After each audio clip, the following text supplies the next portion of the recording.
acompañarnos. La idea de este ciclo en conjunto con Oriente Medio es hablar de antisemitismo, algo que parece viejo, arcaico, pero que la historia nos lo sigue trayendo, se sigue actualizando y vemos expresiones de esto en nuestra sociedad actualmente, en todo el mundo, pero en Chile últimamente hemos tenido muchos recordatorios de que el antisemitismo sigue, se actualiza y se adapta a los lugares donde estamos. No importa dónde estemos, no importa si hay judíos o no hay judíos en un lugar, siempre vamos a ver antisemitismo y se va a ir adaptando digamos, y se va a ir metiendo en el subtexto, a veces parece algo inocente, pero de repente vemos que hay una chispa, la chispa adecuada que hace que esto prenda de vuelta, y hace poco tuvimos tuvimos momentos álgidos donde vimos que el antisemitismo estaba presente en nuestra sociedad. Y si bien muchos lo localizamos en ciertos personajes, nos dimos cuenta que el problema es que hay una sociedad que permite que esto pase, que que hay ciertas ideas, ciertos conceptos, prejuicios que han sobrevivido a través del tiempo y que nos llevan a hoy poder seguir hablando de antisemitismo, hoy tener que seguir estudiándolo. Y hoy, por lo menos desde el museo, nos damos cuenta o estamos conscientes de que nuestra tarea es continua, es amplia y queda mucho por hacer, y que la verdad es que todos ustedes estén acá es algo que nos ayuda también, porque si todos tenemos que ser embajadores y todos tenemos que estar dispuestos a detectar y tratar de enfrentar o detener este antisemitismo que vemos en nuestra sociedad. Pero para hablar de esto, nos unimos a este ciclo de conferencias para tener a los expertos, aquellos que están que lo ven más de cerca y lo ven también desde el mundo académico. Así que sin más, dejo a Tamara Benkis para que nos presente a Daniel Chernilo, que va a ser nuestro charlista de hoy, y bueno, esperemos que sea muy fructífera esta conferencia para todos. Muchas gracias, Sofía, por el pase, gracias al museo y a Oriente Medio por poder estar aquí. Voy a presentar a nuestro académico que nos charlará hoy. Daniel Chernilo es doctor en Sociología de la Universidad de Warwick del año 2004. Es sociólogo de la Universidad de Chile. Ha trabajado en Chile como profesor de las universidades Alberto Hurtado entre el 2004 y el 2009 y la Universidad Diego Portales entre el 2017 y 2019, así como también en el Reino Unido, donde fue académico de las universidades de Warwick y de Loughborough. Actualmente es profesor visitante de dicha universidad y profesor externo del doctorado de Universidad de Sydney.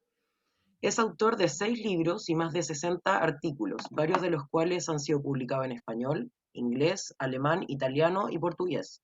Sus principales temas de investigación son el nacionalismo, cosmopolitismo y la historia del pensamiento social y político. Para ello, hace conversar de lo que se conoce como la tradición en la teoría social desde Weber y Simmel a Parsons, Habermas, Luhmann, con tradiciones intelectuales como el derecho natural racional, la antropología filosófica y la filosofía moral. En específico hoy, Daniel está invitado a hablarnos, entre otras cosas, del antisemitismo. ¿Cómo estás, Daniel? Hola, buenos días. Buenas tardes ya a todos, son más de las 12. Muchas gracias al museo, a Jonathan y a Manuel por la invitación, encantado. Perfecto. Daniel, hace 2 semanas vivimos un evento fundamental en Chile. Tuvimos las elecciones primarias legales, tuvimos 2 ganadores por distintos frentes políticos, y en específico como judíos nos toca un punto. O sea, probablemente es primera vez que tenemos un candidato que nos despierta clarísimas dudas de su antisemitismo. A pesar de no ser confeso y a darnos ciertas como luces o confusiones de lo que él podría ser, a nosotros nos despierta probablemente dudas de que sí lo sea. Me gustaría que nos pudiera explicar cuál es tu lectura intra y extracomunitaria al respecto.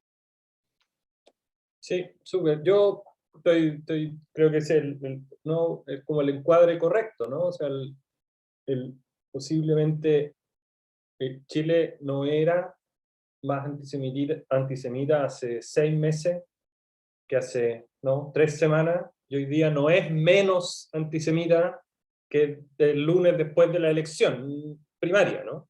Entonces yo creo que lo primero es como tener claro que aquí hay una cuestión que está de base, como dijo Sofía al inicio, que permite que algunas posiciones, en vez de ser desafiadas o rechazadas, sean más bien como adoptadas acríticamente.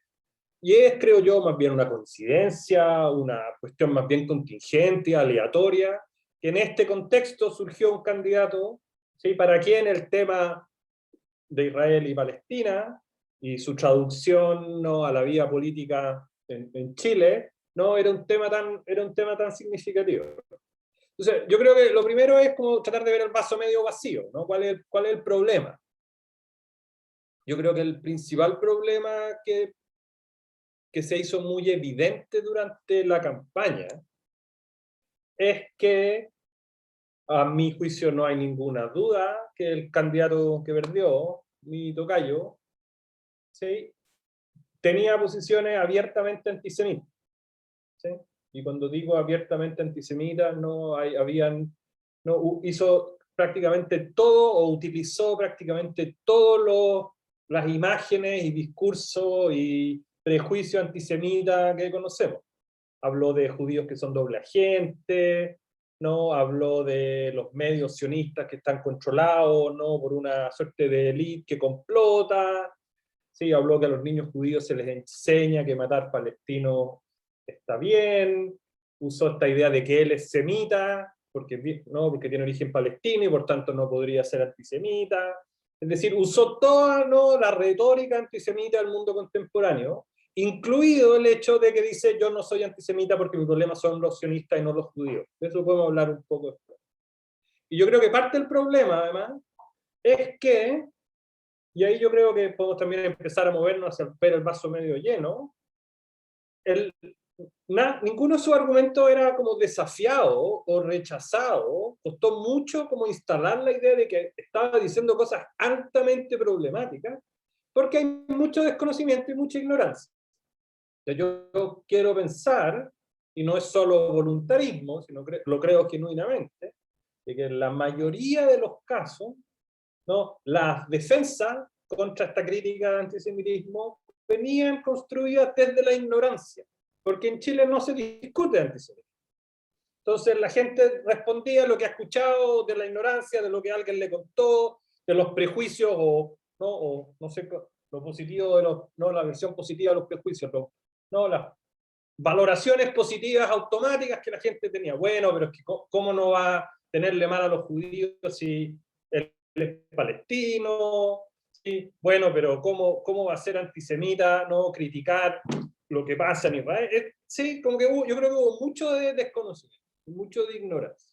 Entonces, yo creo que eso nos permite también pensar, nuevamente tratando de ser bien crítico y preocuparse realmente de lo que pasó, porque el que no haya habido en los debates presidenciales, en la prensa, nos haya costado, no, algunos de nosotros tratamos de escribir y publicar un poco para explicar dónde estaba el problema, pero costó mucho. Yo creo que ese es el gran problema. La buena noticia es que yo creo que el tema quedó instalado y que hay hoy día una oportunidad, actividades como esta, ¿no?, son parte de eso. Hay hoy día la oportunidad de pensar y de explicar y de reflexionar sobre el antisemitismo de manera pública, no en los papers académicos y no en libros académicos, que está muy bien hacerlo, ¿no?, ese es mi trabajo, pero de manera más pública, más colectiva, instalar el tema de una manera que, dado que el tocayo perdió la elección, es un poco menos intensa, un poco menos apasionada, porque el tema ya no es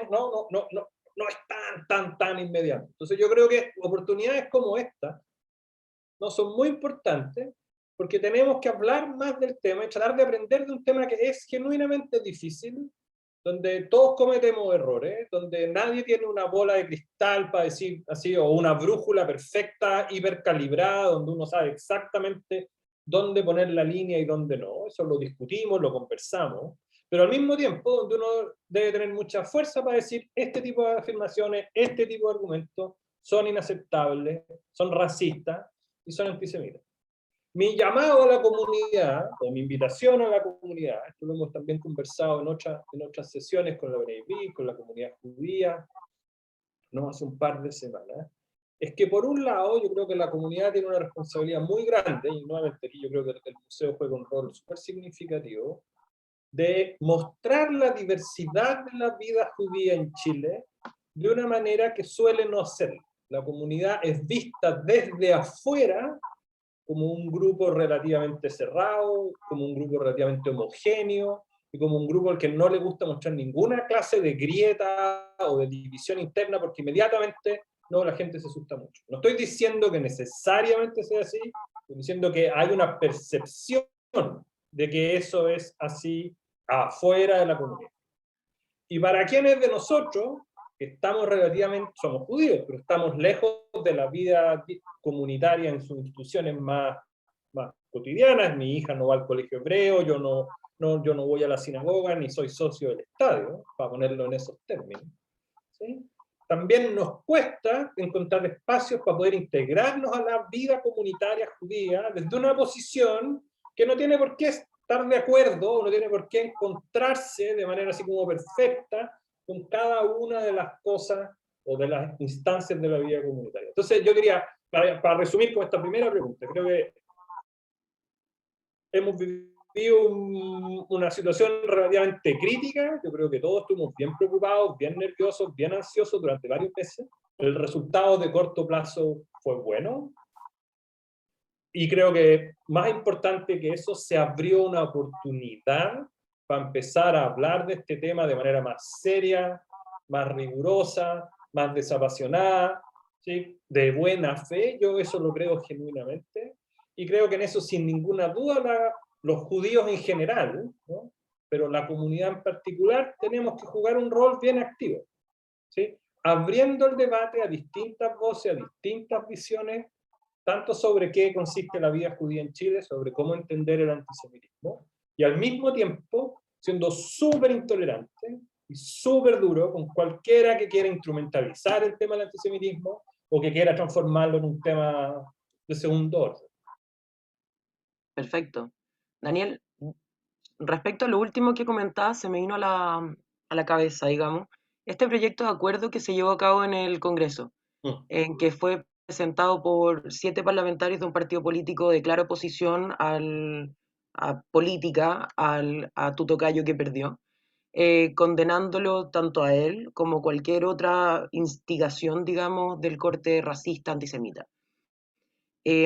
Respecto a eso, que fue en un timing bien específico, cuando salió todo esto del anuario, bueno, me gustaría saber tu opinión. ¿Tú crees que hubo cierto aprovechamiento político? ¿Se aprovechó quizás de cierta parte política para poder instalar un discurso contra del antisemitismo, pero a la vez que aproveche de este como anticomunismo? No sé, me gustaría saber tus apreciaciones al respecto. Sí, no, es un tema súper importante. Yo creo, de nuevo, como el tema, el tema de, ¿cómo se llama? El tema de la charla, ¿no? Que le pusimos un poco jugando con las palabras, ¿no? La izquierda y la derecha unidas jamás serán vencidas. Yo creo que en un nivel como muy básico, ¿sí? Que un parlamento de un país democrático, ¿sí? Saque una declaración de ese tipo es un hito súper significativo. ¿Sí? Una cuestión que no pasa todos los días, es una cuestión que generó cobertura mundial. ¿Sí? Entonces no pasa todo el tiempo. ¿Sí? Entonces yo creo como que lo primero que uno tiene que hacer es como preguntarse genuinamente, ¿no? ¿Cómo pasa una cuestión como esta? ¿Sí? Y yo creo que en buena medida pasa porque hay expresiones claras de, ok, si el lenguaje es incitación al odio o discursos de odio, es un término como bien preciso que los abogados no querrán precisar, y yo no soy experto como para poder catalogarlo efectivamente, pero hay una indicación de que el lenguaje político se está subiendo de tono, ¿no? Va subiendo la temperatura en el lenguaje político, que nos obliga a como decir, cuidado, no podemos seguir en esta escalada porque no, estamos empezando a decir cosas que no son aceptables en el marco de la convivencia. Desde el otro lado, sin embargo, es impresentable, y lo voy a decir con todas sus letras, ¿sí? Que una resolución así importante se haya cocinado en 5 minutos, ¿sí? que haya salido en un contexto eleccionario, que haya dado toda la impresión de haber sido escrita con nombre y apellido, ¿sí? Tratando de pegarle a la candidatura de un candidato en específico. Yo me sentí personalmente afectado, o sea, yo salía citado en esa resolución, con todo respeto, yo he escrito y he hecho charlas y conferencias de esto por varios años, y lo que aparecía de mí, citado mío, era un tuit. O sea, eso es una cuestión irresponsable, ¿sí? Y lo que se hizo mal. Y creo que le hizo un flaco favor a la discusión que yo decía tenemos que tener ahora, por dos razones básicas. La primera, porque tal como tú dijiste, esta fue una resolución que la apoyó solo un sector político, y que por tanto fue vista no, para cualquiera que haya leído la cuestión con un poco de detalle, como una instrumentalización de un tema de principio, ¿no? Si el antisemitismo nos preocupa en serio, y no como un medio para obtener un fin distinto. Entonces, eso me parece terrible. En segundo lugar, porque varios de los parlamentarios, yo no llevo la lista, pero me acuerdo que Jonathan la tenía en algún momento, varios de los parlamentarios que firmaron esa resolución estaban apoyando el boicot contra Israel hace un mes atrás. Entonces, eso es cinismo puro y duro. Ahora hay que aprender a decir las cosas por su nombre. Mucha gente aquí, o mucha gente en la comunidad, puede votar por esa gente, y podrá seguir votando por eso. Pero no sacamos nada tapando el sol con un dedo y haciéndonos los lesos, que esa resolución que pasó la UDI y Renovación Nacional no tenía absolutamente nada que ver con el antisemitismo, y tenía todo que ver con pegarle al candidato, ¿sí? Y ahí yo creo que si hay miembros de la comunidad judía que se prestan para eso y que favorecen ese tipo de instrumentalizaciones del antisemitismo, nos hacemos un muy flaco favor y abrimos la puerta, la ventana, la reja y el portón de la casa para que nos acusen a los judíos, ¿sí? Que en realidad no estamos interesados en antisemitismo, sino que estamos interesados en proteger a Israel, a sacarle plata a la memoria del Holocausto y todas esas cosas que los antisemitas nos dicen. Eso no hace que los antisemitas tengan razón, evidentemente, pero tenemos que ser súper serios. Entonces, lo que pasó, siendo en abstracto, ¿no?, una posibilidad para instalar una discusión de fondo, yo hubiese esperado entonces que la Cámara nos hubiese invitado, y hubiésemos discutido con los parlamentarios, y uno le hubiera podido explicar a los parlamentarios cuál era el problema.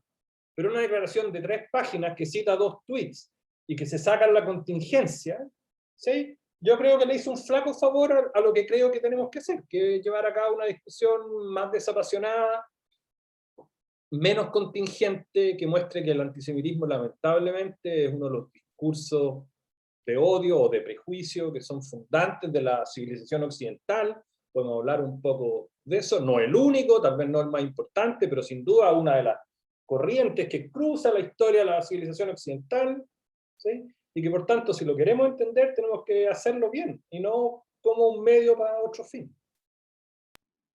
Perfecto. Y Daniel, entrando ya en esa materia, digamos, el candidato que perdió, el actual alcalde de Recoleta, él se excusaba, como tú bien dijiste, en ser antisionista, no ser antisemita. No obstante, él nos dio muchos antecedentes, mucha retórica, para poder decir, bueno, lo tuyo no es antisemitismo en realidad, o sea, no es antisionismo puro, sino que es antisemitismo claramente, por también lo que tú expresabas, todas estas teorías conspiranoicas, por así decirlo. Sin embargo, si es que no estuviéramos hablando de él, sino que estuviéramos hablando de alguien que se refiere netamente a quien no está de acuerdo con el sionismo, que es antisionista, ¿a ti te parece que eso es un tipo de antisemitismo? Esto también lo digo a la luz de que tradicionalmente la IHRA, la International Holocaust Remembrance Alliance, ha considerado que así es. Pero el año pasado salió una declaración de varios académicos, la Declaración de Jerusalén, que nos ponía un poco a dudar al respecto, no en específico del antisionismo, pero sí del boicot y desinversión a Israel. Entonces nos abre un poco el abanico para poder hablar de esto de una forma más fría, sin tanto como frenesí, y poder ponerlo en contexto. ¿Cuál es tu opinión al respecto? ¿Es el antisionismo un tipo de racismo, ergo es antisemitismo, o podemos verlo por cuerdas separadas? ¿Y es algo nuevo en la historia o ya lo hemos visto antes? Es una cuestión súper importante esta y súper difícil. Yo creo que lo primero que hay que hacer es ser honesto, es decir, que aquí no solo no hay una posición así como verdadera y todas las otras falsas, sino que es genuinamente una cuestión complicada. ¿Sí? Y yo voy a tratar de explicar un poco cómo lo veo yo, pero también por qué es complicado. Yo creo que podemos partir, ¿no?, la historia sin irse demasiado atrás, pero con el fin de la Segunda Guerra, ¿no?, y la fundación del Estado de Israel. ¿Sí? Recuerden esto, finales de los 40, la segunda mitad de los 40. En el discurso público global, seguir refiriéndose al judío o a los judíos, ¿sí?, de forma genérica, ¿sí?, no era posible. Resultaba una expresión que ya venía muy cargada. ¿Sí? El carácter de víctima, no, de la persecución y de la campaña de exterminio nazi, hizo que la referencia a los judíos, el uso de la palabra, si quieren llevarlo a ese nivel, ¿sí?, se transformase en una cuestión como complicada, como pasa hoy día, no sé, cuando uno quiere hablar de una persona de raza negra, a veces uno no está seguro cómo usarlo, o si alguien es homosexual o es gay, no, uno empieza a tener como dudas respecto a grupos que han sido victimizados, cuál es la manera correcta de nombrarlos, ¿ok?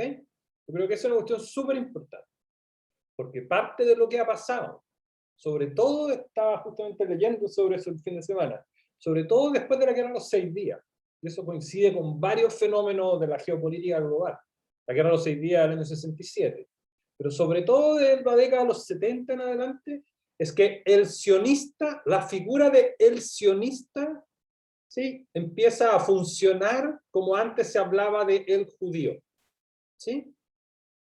Porque esta referencia a el judío, los judíos, ¿sí?, queda construida como muy cargada, ¿sí?, con el discurso antisemita de los nazis. ¿Sí? Entonces, lo primero que hay que recordar es que entonces esta idea de hablar de los sionistas así como bien suelto de cuerpo, como de manera como bien poco reflexiva o bien poco precisa, en mucha gente, ¿no?, deviene en esta imagen de que en el fondo está hablando de los judíos. Mal que mal, y esa es parte del razonamiento, todos los judíos son sionistas, ¿no? Eso es lo que está detrás, ¿sí? Entonces, el argumento de que yo me refiero a los sionistas y no a los judíos, prima facie, ¿no?, de primera vista, si bien es como legítimo, es más problemático de lo que parece. Porque mucha gente lo emite o lo recibe, lo entiende, ¿sí?, como en realidad hablando de los judíos. A todos les ha pasado que además les dicen israelí, israelita, no, hay todo como toda esta confusión de términos. El sionista funciona un poco de esa manera. Y no tiene la carga anterior, no tiene la carga antisemita del judío. ¿Sí? Ya. Entonces yo creo que eso es lo primero. Lo segundo es que con el final de la Guerra Fría, ¿sí?, es decir, de la década de los 90 en adelante, ¿no?, los conflictos ideológicos en el mundo han tendido a bajarse, ¿no? La Guerra Fría ¿no?, se derritió, ¿no? Los conflictos ideológicos no son tan fuertes. Y lo que sucede en Israel-Palestina, el Medio Oriente, pero en particular el conflicto palestino-israelí, ¿sí?, se ha mantenido como una suerte del último conflicto, ¿sí?, geopolítico del siglo XX en el contexto contemporáneo. Y por tanto, para un tipo de discurso de izquierda, el sionismo, ¿sí?, es una forma de imperialismo. De ahí todas estas resoluciones con el sionismo es racismo, el sionismo es imperialismo. Eso tiene fundamentalmente que ver con un contexto como geopolítico global. Entonces, nuevamente, ser crítico del sionismo en sí mismo no tendría por qué ser antisemita, pero la crítica antisionista viene construida por un tipo de discurso que ve al sionismo como la última forma, el último vestigio del imperialismo. Y esta imagen del imperialismo como que se construye o se entreteje con esta idea de que hay un complot judío o una élite judía o una suerte de acuerdo tras bambalinas para conseguir tales y cuales objetivos, que es parte de la imaginería antisemita tradicional. ¿Sí? Entonces ahí van dos cosas. La tercera Voy a tratar de no alargarme demasiado. La tercera es que es fácil perder de vista hoy, pero para nosotros es muy importante no hacerlo, que el sionismo no es uno, hay múltiples sionismos. ¿Sí? Yo fui Javer y fui Maskir de la Shomer HaTzair en Chile, ¿no? La Shomer HaTzair es un movimiento sionista, que tiene poco y nada que ver su sionismo con el sionismo revisionista de Jabotinsky y del Betar. El sionismo en sus orígenes, ¿sí?, es un movimiento diverso. ¿Qué es lo que comparte?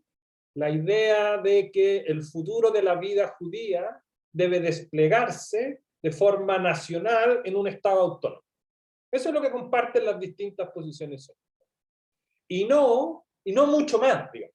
Hay sionismo, el sionismo original de la Shomer es un sionismo marxista, que cree en la lucha de clases, que cree en la revolución, que cree en los kibbutz, y el sionismo Jabotinsky no cree en ninguna de esas cosas, al contrario, tiene una concepción más bien racial, casi abiertamente racista a rato, respecto de una suerte de superioridad judía respecto de otras razas. El sionismo es un movimiento muy amplio.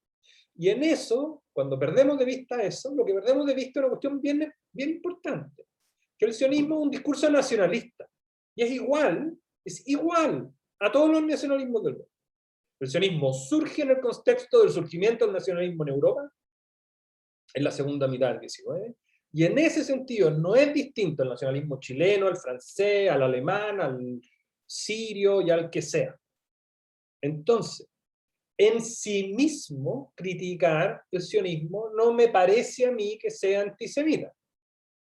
Pero por las cuestiones que dije al inicio, y cuando se trata de presentar de que el sionismo es la peor ideología del mundo contemporáneo, o que el nacionalismo judío expresado en el sionismo es peor que otras formas de nacionalismo, ese hecho de que el sionismo es un peor nacionalismo que otros, está construido generalmente sobre la base de prejuicio antisemita.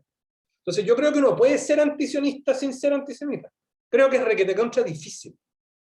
Porque en la práctica, producto de que hoy día no se habla de los judíos como se hablaba antes de la guerra, sino que se usa la idea antisionista. Porque en general por ignorancia se desconoce que el sionismo es un movimiento diverso. Porque está esta asociación entre antisionismo e imperialismo. ¿Sí? Es muy fácil caer en prejuicios y en posiciones antisemitas, que hacen del sionismo un movimiento entonces especialmente nefasto, una ideología especialmente perniciosa, que compara el sionismo con el nazismo y todas esas otras figuras que son abiertamente antisemitas. Yo lo trato de resumir así, con esto puedo tal vez si quieres parar la respuesta. Si alguien dice que hay que hacer un boicot a Israel, a los productores en los territorios o lo que sea, yo digo muy bien, no tengo ningún problema. Pero yo llamo entonces a boicotear los productos chilenos en función de la forma en que el Estado de Chile reprime y asesina en la Araucanía. Y ese es un lenguaje que algunos de ustedes van a estar de acuerdo conmigo y a otros les va a parecer que es exagerado, que lo que hay en la Araucanía no es represión y no son asesinatos. Pero justamente estoy enfatizándolo para mostrar la analogía. Y que debiéramos entonces hacerle un boicot a Siria por cómo y a la Turquía por cómo trata a la población kurda y a Estados Unidos por el boicot a Cuba. Entonces, si es que hay un tratamiento de Israel como un Estado excepcionalmente malvado, ¿sí?, yo creo que es un problema. ¿Sí? Pero si alguien me dice, mire, yo soy un anarquista, no creo en el nacionalismo de ninguna clase y color, ¿sí?, yo desde ese punto de vista creo que uno puede ser todo lo antisionista que uno quiera, pero en el entendido que uno entonces se opone en general como al nacionalismo como una forma de vida, como una ideología así como fundamental del mundo moderno. Y eso, por supuesto, que es muy posible, muy loable. Yo a ratos quisiera también pensarlo, pero es más complicado en la práctica. Yo lo encuadraría por ahí también. Esa sería como la forma de encuadrarlo. Perfecto. Mira, me surgió una duda bien específica respecto a algo que esbozaste en esta respuesta. Creo que la semana pasada una conocida marca de helados muy ricos por lo demás decidió dejar de vender. Básicamente lo que se produjera en territorios ocupados. Creo que podemos hablar de territorios ocupados. ¿Cuál es tu opinión al respecto? Eso es, o sea, ha habido cierto debate, incluso en Australia se le negó, se le quitó, digamos, la kashrut a ese producto por haber tomado esa decisión, mezclando dos cosas religiosas y políticas absolutamente nada que ver. Me gustaría saber si es que en específico, esto podríamos quizás llamarlo BDS, no lo sé, pero en este caso, ¿a ti te parece que esto se podría considerar como un gesto de antisionismo? ¿O de eh, o no? Me gustaría saber tu opinión al respecto. Voy a ser bien honesto, me voy a correr porque no he seguido el caso con el nivel de detalle como para poder evaluar como lo específico del caso. Pero si uno lo pone como en términos un poco más generales, yo creo que hay dos cuestiones que uno debiese como siempre tener en vista, y creo que uno puede pensar como en casos distintos. Me parece a mí que el boicot, así como general, la idea de un boicot general, ¿sí? A mí me parece súper problemático. No sé si... Y me parece problemática, no porque sea en sí mismo antisemita, sino que, volviendo a una de las cuestiones que decía al inicio, sino porque se hace muy difícil justificar, ¿sí?, de manera como pulcra ese boicot sin caer en algún momento en posiciones antisemitas. Pero no diría que estoy en contra como de toda clase de sanción o de toda clase de toma de posición crítica frente a la conducta de Israel respecto de los palestinos. O sea, me puedo imaginar conducta, o ¿sí?, no lo llamaría boicot porque el término está muy cargado, pero rechazo, o que un país decía, no sé, cortar relación. O sea, yo puedo ver que pueden haber instancias en que eso parezca justificado. ¿Por qué me parece que en general es problemático? Por dos razones. La primera es porque en los boicots así como generales, ¿sí?, suelen pagar justo por pecadores, ¿sí? Eso es lo primero, ¿sí? Es decir, uno hace un boicot, ¿sí?, y uno, como es imposible en una economía hipercompleja y en un mundo súper globalizado como el que vivimos, ¿sí?, poder como rastrear cada elemento de cada transacción económica que permitió la producción de un helado o lo que sea, ¿sí? Entonces es muy difícil saber qué es lo que está afectando uno o no. Entonces, desde ese punto de vista, ¿sí?, yo lo veo. O sea, veo el problema de hacer un boicot de ese. El segundo punto es un poquito más abstracto, un poquito más conceptual, que tiene que ver que en una democracia, ¿sí?, y para todos los efectos Israel continúa siendo una democracia, ¿sí?, uno tiende a separar las acciones del Estado, ¿sí?, con lo que llamamos la sociedad civil, con la vida cotidiana de los distintos actores en sus mundos de la vida concreta, con lo que cada uno hace de lunes a viernes con su vida. Entonces, no me parece que uno deba hacer responsable, ¿sí?, a la sociedad civil, ¿sí?, a los actores de a pie, de las políticas del Estado. Por supuesto, hay un contraargumento que dice, bueno, pero esa es la gente que vota al Estado, eso no es una tiranía, es gente que vota a favor. Es cierto, pero nuevamente, como la sociedad civil es plural, y hay gente que no, y es difícil entonces castigar a los que votan y a los que no votan, uno tiende a tratar de separar esas dos cosas, ¿sí? Entonces, por ejemplo, un boicot a la venta de armas de Israel me parece bien distinto, ¿sí?, a la política, lo voy a decir con todas sus letras, completamente sin sentido y estúpida del boicot contra los académicos de Israel. ¿Sí? Están en dos planetas distintos.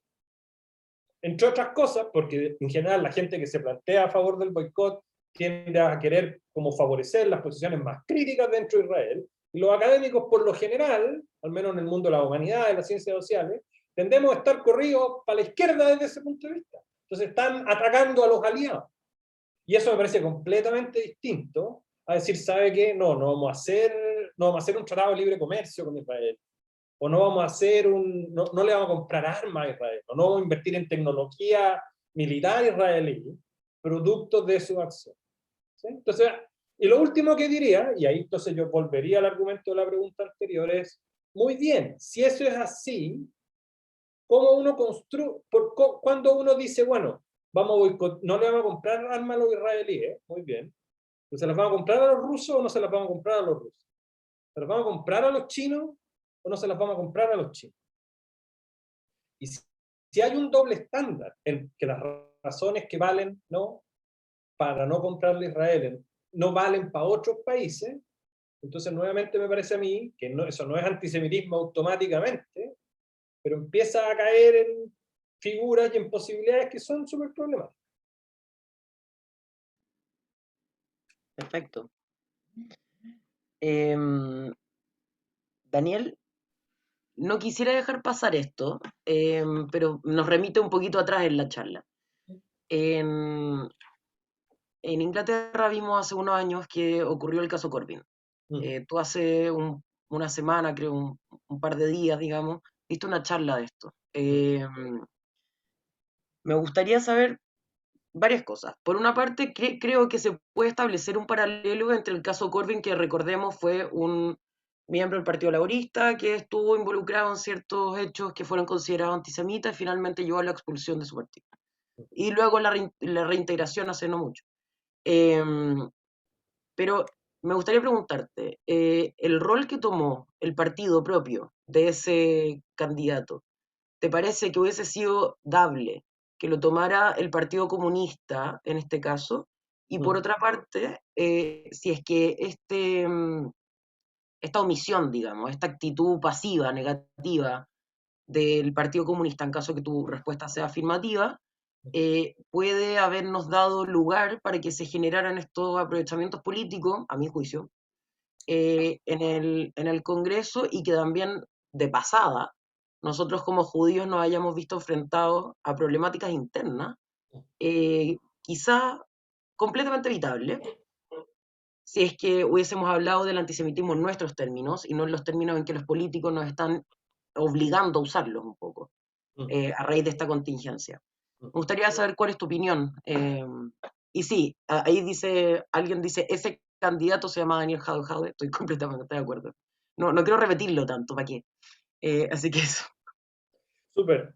A ver, brevemente, porque no todos pueden estar familiarizados con el caso Corbyn. Jeremy Corbyn es un parlamentario laborista, ¿no?, en el Reino Unido, ha sido parlamentario desde, si no recuerdo, el año 80 y algo, un tipo ya mayor, debe tener cerca de 70 años, si no más, no como un parlamentario que está a la izquierda, bien a la izquierda del laborismo, y producto de conflictos internos al interior del laborismo, y una derrota electoral como bien significativa el 2015. Yo vivía en Inglaterra en esa época, así que conozco la historia relativamente bien. El 2015, de manera bien insospechada, ganó la elección para ser el líder del partido. En Inglaterra, con un sistema parlamentario, el líder del partido es automáticamente el candidato a primer ministro, ¿sí? Entonces agarró una posición súper fuerte.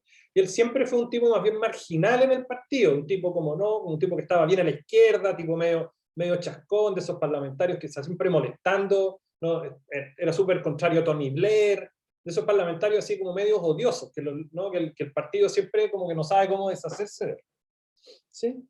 Y hizo una campaña muy exitosa, en que hizo que el número de militantes del partido creciera, corrió la agenda del partido, la agenda política, la agenda social, la agenda de inversión pública, bien hacia la izquierda, ¿sí? Y después no se presentó a la elección y perdió, ¿sí? La elección, no sé cuándo fue, porque han habido como 5, pero creo que fue el 2018 o por ahí, y como es la tradición en esa cultura política, el líder del partido cuando pierde la elección renuncia, y ahora entonces pasó lo que tú dijiste, lo expulsaron del partido en relación a cuestiones de antisemitismo y lo han reintegrado.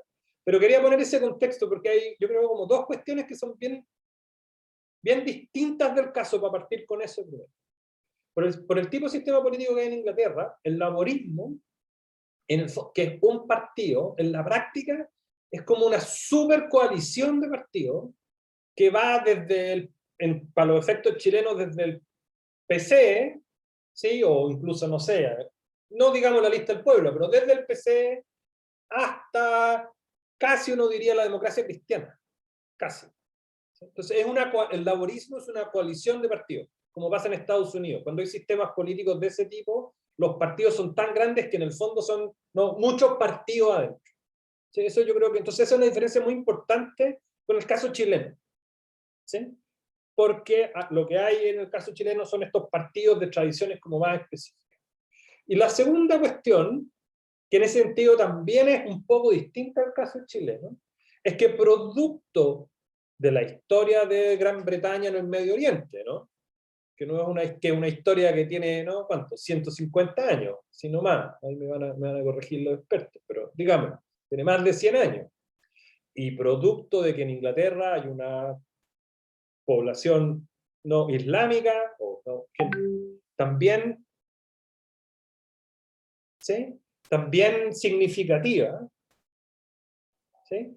Entonces, el tema del Medio Oriente es un tema que resuena en la política interna, ¿sí? Muy, muy importante, ¿sí?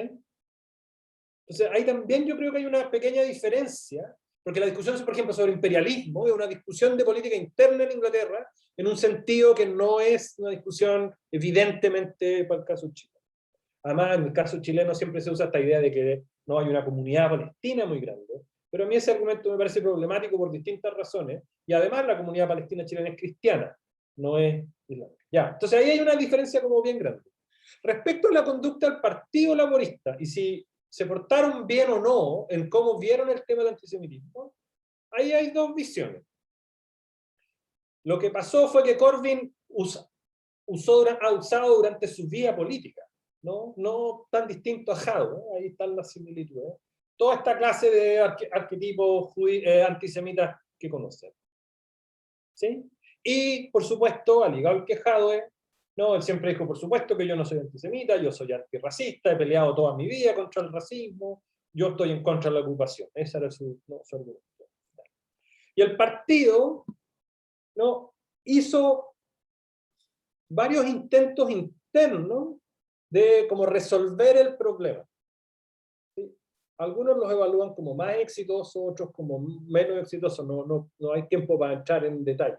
Pero hubo investigaciones internas, hubo una sanción que le hizo al partido lo que sería como el servicio electoral en Chile, es como que el registro electoral le dijera a Chile a un partido, mire, usted no puede seguir teniendo esta clase de discursos oficiales porque caen en una forma de discriminación. ¿Sí? O sea, hubo al interior del partido como harta autocrítica. Pero también hubo, y se mantiene dentro del partido, un discurso que esto es simplemente una campaña de desprestigio, ya sea construida desde motivos antisemitas, como se hizo acá, y también ligada a una cuestión muy similar al anticomunismo chileno, que en el fondo el problema de la élite, el problema es con Corbyn, porque Corbyn es muy de izquierda. ¿Sí? Entonces hay varias similitudes en ese sentido. Dicho eso, ok, Jadwe no es el presidente del partido y no tiene una posición relevante al interior del partido, a diferencia de Corbyn, que era el líder, lo que en Chile llamaríamos el presidente del partido. Jadwe es un alcalde, y para los efectos de la orgánica del Partido Comunista no es alguien ni especialmente querido, ni especialmente importante. ¿Sí? O sea, alguien está poniendo ahí, tiene serias disputas, no alcanzo a leer el resto, pero entonces, desde ese punto de vista, claro, sancionar a Jadwe por antisemitismo me parece que es, primero, más improbable porque, por ejemplo, en Chile no tenemos el tipo de legislación antidiscriminación que se usaron en Inglaterra para sancionar el racismo institucional al interior del laborismo, hay una cuestión jurídica. Pero también hay una cuestión como de presencia y de importancia o de relevancia al interior de la orgánica del partido que es bien distinta en ese sentido. Entonces, creo que el laborismo hizo algunas cosas, a rato más a regañadientes que por convicción. Y yo creo que para buena parte de la militancia laborista, lo que quedó, al igual que para buena parte, no sé si de la militancia, pero para la gente que vota a Jadwe, lo que quedó es que hubo harto de campaña de desprestigio y no tanto de antisemitismo genuino, pero soy más bien honesto en ese sentido. Entonces veo hartas similitudes, pero también hartas diferencias. No, y para terminar, o sea, la historia del Partido Comunista chileno es bien distinta a la historia del laborismo británico. El laborismo británico nunca fue marxista, en el sentido que el PC fue.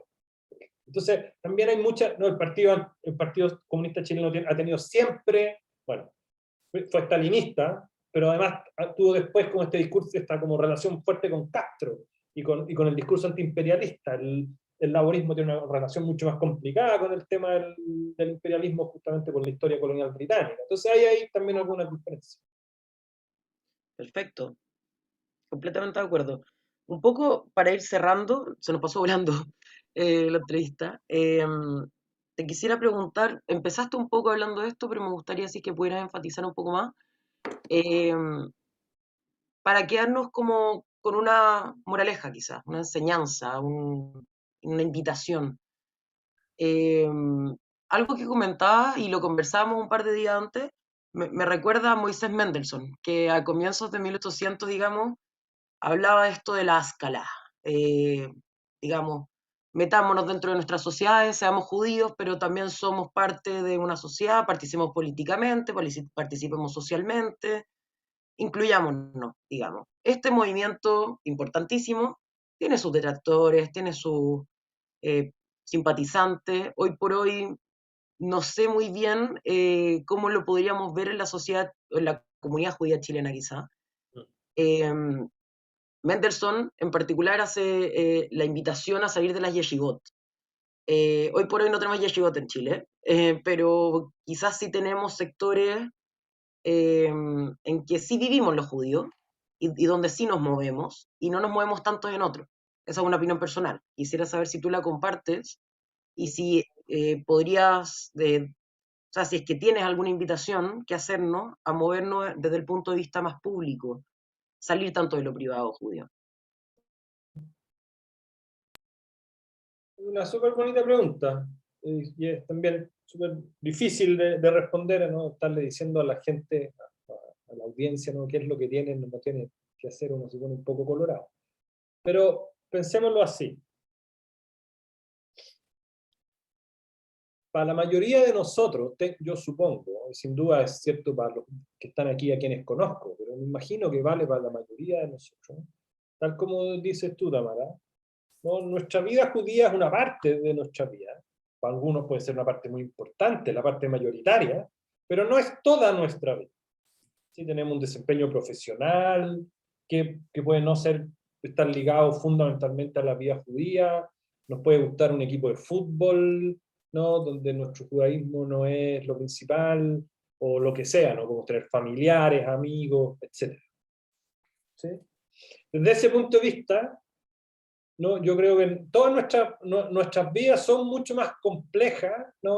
Son mucho más diversas que lo que a ratos dejamos aparentar cuando se toca el tema, no de nuestro judaísmo en general, pero al menos en el caso del antisemitismo. Y yo creo que una buena manera de comprometerse efectivamente con el tema de la lucha contra el antisemitismo tiene que ver con dejar ver esa pluralidad de la vida judía, ¿sí? De que los judíos en Chile, ¿sí? Algunos están súper metidos en la comunidad, otros más o menos, otros poquito, otros nada, y sin duda hay muchos también que detestan la vida comunitaria, y hay de todo. Y que eso es normal, y que eso está bien, y que eso es lo que pasa en todos los grupos humanos, en todas las comunidades, ¿sí? En todas las familias, ¿sí? Y que entonces poder expresar esa diversidad, ¿sí? Yo creo que es una cuestión muy importante. Lo he tratado de decir en las otras charlas también. Démosle espacio a la diversidad de la vida judía, que tiene en la comunidad una instancia muy importante, pero no es la única, ¿sí? Entonces, abrir el abanico, ¿sí? Mostrar el arco iris del pluralismo de la vida judía me parece una cuestión súper importante.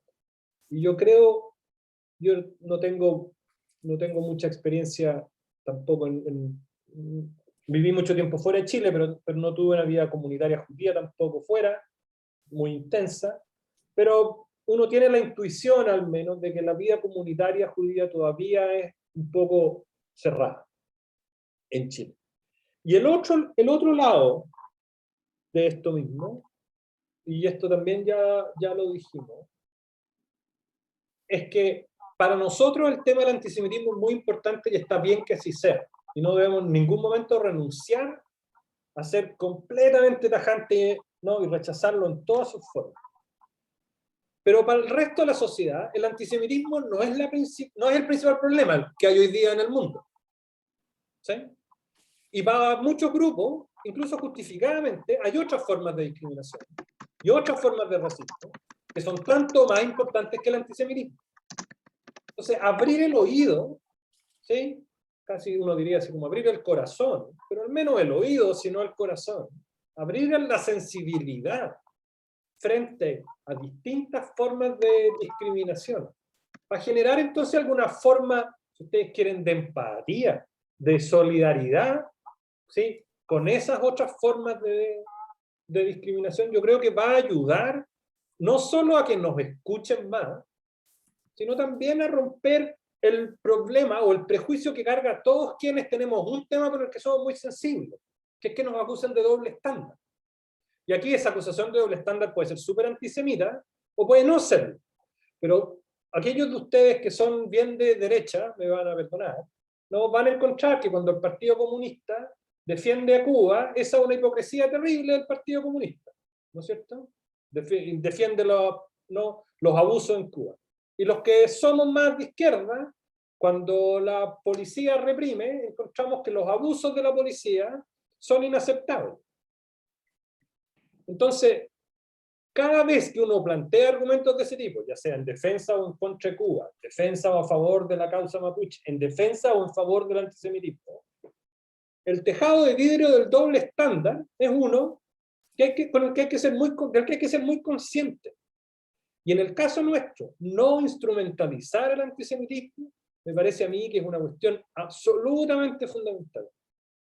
Y que cuando gente del mundo judío usa el antisemitismo, ¿sí?, como un medio para obtener otros fines, el daño que nos provoca es feroz. Entonces yo llamaría, por un lado, a ser muy crítico de cualquiera, da lo mismo que sea de izquierda, de derecha, que venga de Estados Unidos, de donde sea, que instrumentaliza el antisemitismo para otros fines, eso es inaceptable.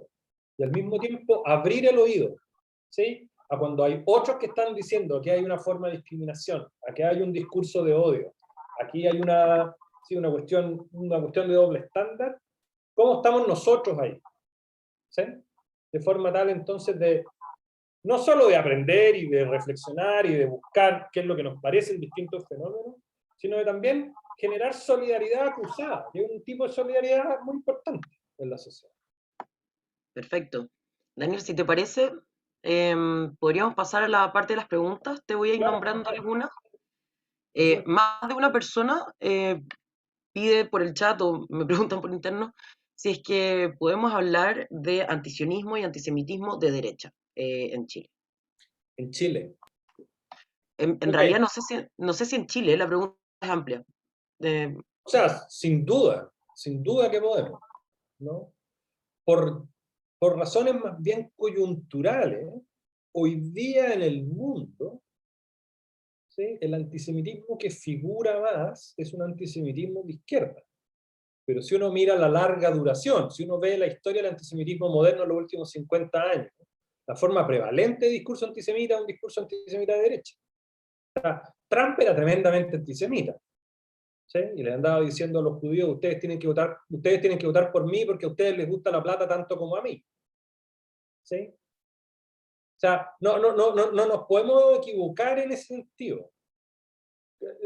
Hoy día vamos a ver si es que Kast llega a ser candidato y qué clase de plataforma utiliza, pero no se extrañen que si Kast va a poder hacer campaña, se tiene que mover hacia posiciones nacionalistas más extremas, ¿sí?, las banderas neonazis y toda esa simbología, ¿sí?, aparecen y van a seguir apareciendo. Yo soy muy crítico de un sector muy importante de la derecha chilena que está, por ejemplo, estuvo asociada a la candidatura de Mario Desbordes, y los intelectuales que están detrás de esa candidatura, que tienen ideas nacionalistas, a mi juicio, que uno no puede sino describirlas como protofascistas. Y parte de lo que hay ahí es una cancelación de la diferencia atroz, que es como antisemitismo 101, así súper convencionalmente antisemita. Los judíos no son el principal objetivo de ese discurso, entonces no aparece, ¿sí? No son especialmente anti-israelíes, y los judíos en Chile somos poquitos, entonces no adquiere la visibilidad pública que adquiere en el discurso de la izquierda por esta significación global del antisemitismo como una cuestión antiimperialista. Pero de que tienen tono antisemita no hay ninguna duda, y que el tipo de derecha, ¿no?, de los white supremacists en Estados Unidos, ¿sí?, y el tipo de derecha que representa gente como Orbán en Hungría, Bolsonaro en Brasil, Trump en Estados Unidos, es sin ninguna duda antisemita. Y uno diría, del antisemitismo más tradicional, a esa gente de Israel le importa poco y nada, ¿sí? No les gustan los judíos, derechamente. Es un antisemitismo bien como poco, no un antisemitismo 2.0, pero hoy día, en general, ese discurso nacionalista no necesita apelar, habría que estudiarlo con más detalle, pero no apela de manera tan consistente a prejuicio antisemita como aparece más visiblemente en la izquierda, pero está totalmente presente, sin duda. Perfecto.